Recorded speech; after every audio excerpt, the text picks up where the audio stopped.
wabarakatuh. Waalaikumsalam warahmatullahi wabarakatuh. Today we are going to present our poems. But first, let me introduce myself. My name is Cahyal Fariski. My name is Nida Maulida, and my name is Karina Diaga Pradu. And this one, I want to explain my poems in Renaissance era. A Lamp Beggar by John Donne. I am a neighbor. Yonder beggar cries to stand or move. If he say true, he lies. So these poems have two lines, and the first line is the meaning of the first line is like explain about that he is surgery, because in this he says I am unable, that he cannot do anything. And the line two is the meaning is like we are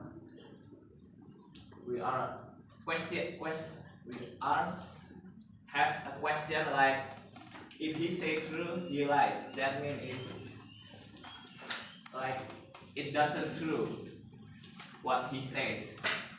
And now let's talk about the characteristic in Renaissance. The poem is using humanist. That means is telling about a beggar that suffer in the poem. And now let's talk about the elements. The elements, the first is physical. The poem this poem is a short poem that use two lines. And the next one is linguistic, like I am unable. This mean that the person cannot do anything because he says I am unable. And there are, if he says truth, he lies. That means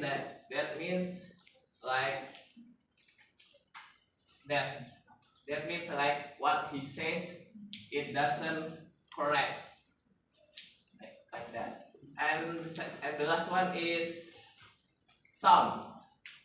This poem is used to rhyme. This poem is using rhyme A, B, that end with cries and lies to make a connection.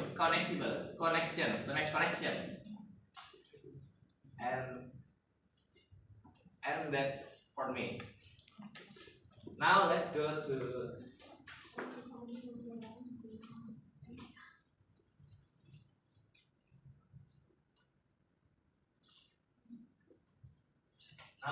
the next poem that explained by Aline.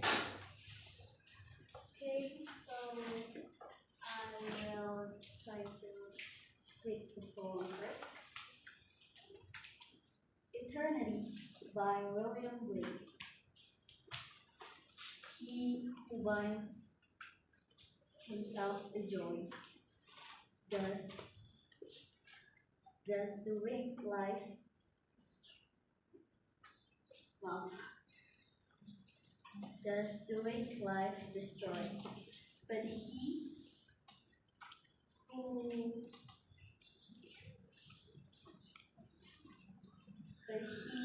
kisses the joy as it flies lives in eternity's sunrise. Jadi untuk penjelasan puisi ini,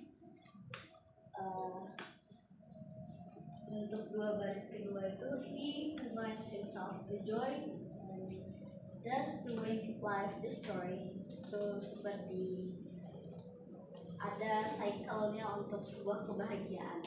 Jadi kalau kita menggenggam terlalu erat sebuah kebahagiaan atau lebih ke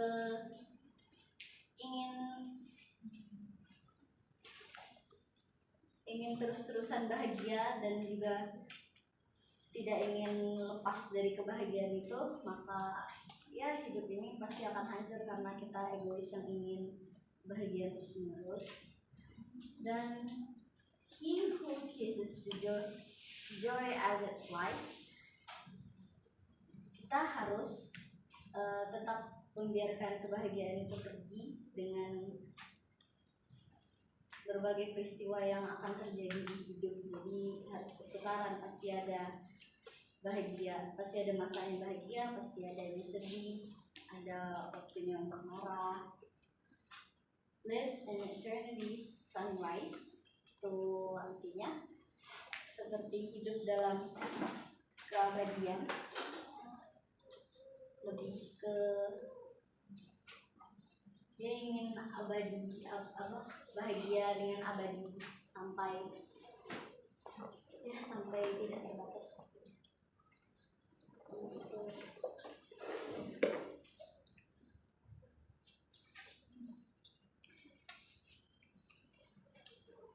Untuk elemen yang saya dapat baru beberapa, misalnya dia ada dengan yang baris pertama, he who wants to himself joy, itu dengan iambic tetrameter yaitu 4 foot. Kemudian does wake life destroy dengan iambic 3 meter. Kemudian ada juga iambic tetrameter dengan baris ketiga, but he who kisses the joy as it flies. Kemudian yang terakhir, lives in eternity's sunrise, itu dengan iambic 3 meter dengan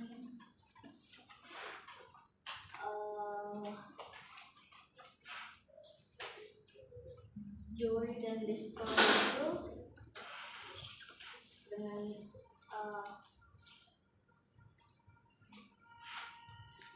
yang bunyinya dengan sama, jadi footnya sama. Kemudian joy as it flies and eternity sunrise itu juga bunyinya sama, jadi nadanya itu A A B B.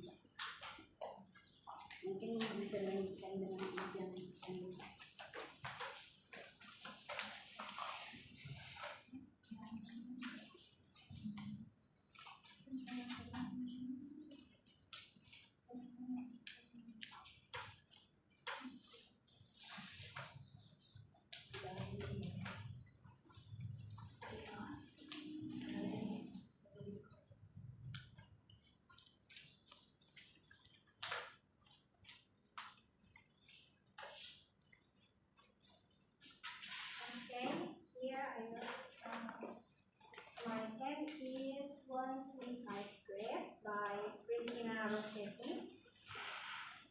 Under mindful of the rose, under mindful of the thorn, a reaper pirate reposes among his gathered corn. So might I till the morn, cold as the cold December's, pause as the days that said, while only one remembers, and all the rest forgets. But are remembers yet. And then about first stanza, unmindful of the rose and unmindful of the thorn. In this stanza, the poet used the image of a reaper who is tired and resting among the crop he has harvested. He no longer cares about beauty and pain, and for the symbolism is rose and thorns represents life and suffering, while the symbolize someone who has completed their work in this world. figurative language, there is an antithesis between rose, beautiful, and thorn, painful, showing indifference towards both beauty and suffering. And for second stanza, it's called as the cold Decembers. The first line follow an iambic tetrameter pattern, and the same pattern occurs in the second and following lines. And for the rhyme, it's abe and December, set, remembers, and forget.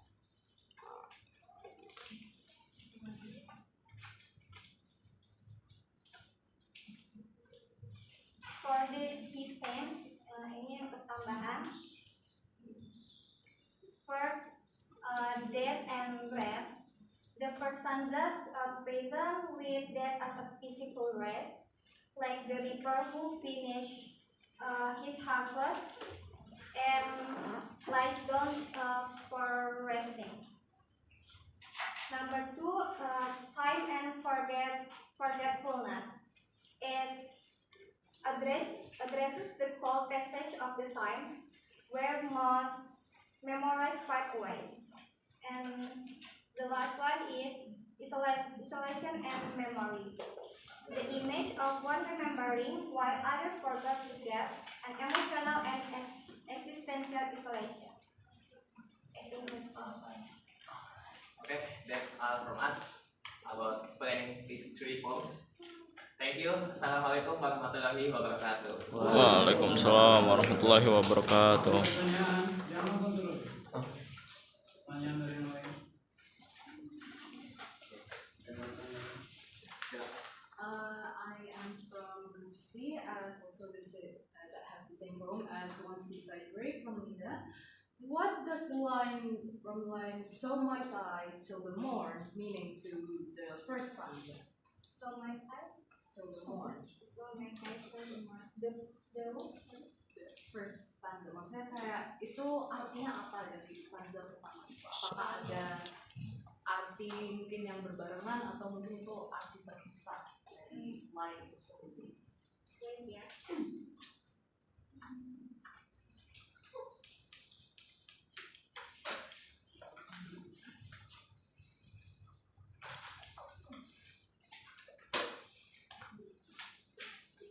While we are waiting for the answer, is there any question? Could we go back to the Aries poem? Oh, okay.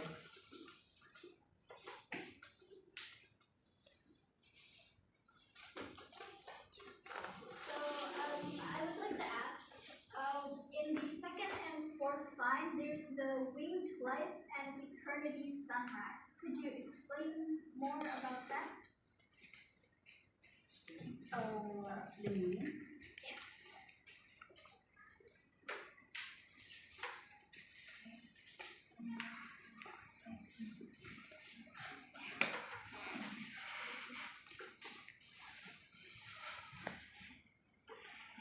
To answer my first question, you asked for the line "Does the winged life destroy and lives in eternity sunrise?" Perhatikan itu aja ya. Baris yang kedua itu lebih ke seperti kamu kalau bersama pasanganmu. Kalau sama pasanganmu itu kamu pasti merasa bahagia terus. Tapi kalau kamu pengennya bahagia terus sama pasanganmu, gak mau kayak merasa kesusahan, gak mau menabung sama-sama, kan kalian sudah memutuskan berpasangan, tapi kalian gak mau berbagi nasib itu bakal menghancurkan kebahagiaan itu sendiri, kayak kesepakatan kalian sendiri buat sama-sama bahagia, sama-sama nanggungnya gitu. Terus untuk yang lives in eternity sunrise, lebih ke kalau kamu ya kayak ada cycle-nya sendiri gitu nih. Seperti tadi yang saya jelaskan, pasti ada waktunya bahagia, pasti ada waktunya sedih, marah. Kamu harus coba buat ngelepasin emosi-emosi itu. Jadi ngelepas itu maksudnya lebih ke biarkan tetap berjalan cycle-nya. Jadi kamu bisa ngerasain kayak emosi itu semakin ya kamu makin mengerti emosi-emosi itu apa maknanya, kayak seperti kamu hidup sampai di ujung fajar ya, pokoknya sampai nggak terbatas ke abadi gitu perasaan gitu. Okay, thank you. Here I will answer Cynthia question. So might I kill the more, yang artinya Jadi itu supaya visinya demikian pula aku sampai pagi. Jadi dalam konteksnya ini menunjukkan sebuah harapan atau kemungkinan bahwa sang pembicara tersebut seperti penuai dapat beristirahat sampai pagi tanpa ada problem gitu loh untuk resting. Terus ini juga mencerminkan sebuah kerinduan dan juga kedamaian. Oke. Thank you. Okay. Is there any other question? Or maybe that's bukan. Okay. I think that's enough. Thank you for the participation. Assalamualaikum warahmatullahi wabarakatuh. Waalaikumsalam warahmatullahi wabarakatuh.